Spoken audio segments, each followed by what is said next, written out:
ಮಾನ್ಯ ಮುಖ್ಯಮಂತ್ರಿ D K Shivakumar ಅವರ ಸಂಪುಟದ ಮೊದಲ ವಿಕೆಟು ರಾಜೀನಾಮೆ ಮೂಲಕ ಪತನ ಆಗಿದೆ.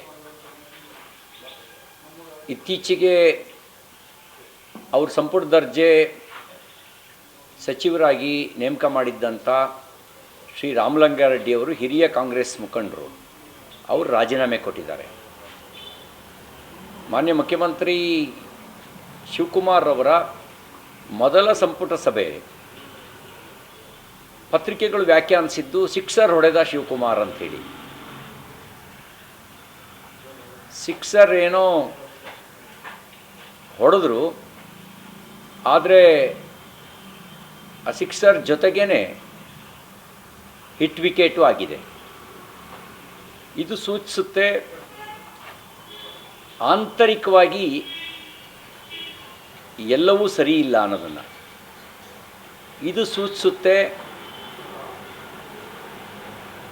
ಭವಿಷ್ಯದ ಬೆಳವಣಿಗೆಗಳನ್ನು. ನಮಗೆ ಆತಂಕ ಇರೋದು ಈ ಬೆಳವಣಿಗೆಗಳು ಆಡಳಿತದ ಮೇಲೆ ಬೀರುವ ಕೆಟ್ಟ ಪರಿಣಾಮದ ಕುರಿತಾಗಿ. ಯಾವಾಗ ಹಿರಿಯ ನಾಯಕರುಗಳಲ್ಲೇ ಅಪಸ್ವರ ಪ್ರಾರಂಭ ಆಗುತ್ತೆ, ತಾಳಮೇಳಗಳಿಲ್ಲದ ಸ್ಥಿತಿ ನಿರ್ಮಾಣ ಆಗುತ್ತೆ, ಅದರ ಪರಿಣಾಮ ಆಡಳಿತದ ಮೇಲಾಗತ್ತೆ, ಇದರ ದುಷ್ಪರಿಣಾಮ ಜನಜೀವನದ ಮೇಲಾಗತ್ತೆ.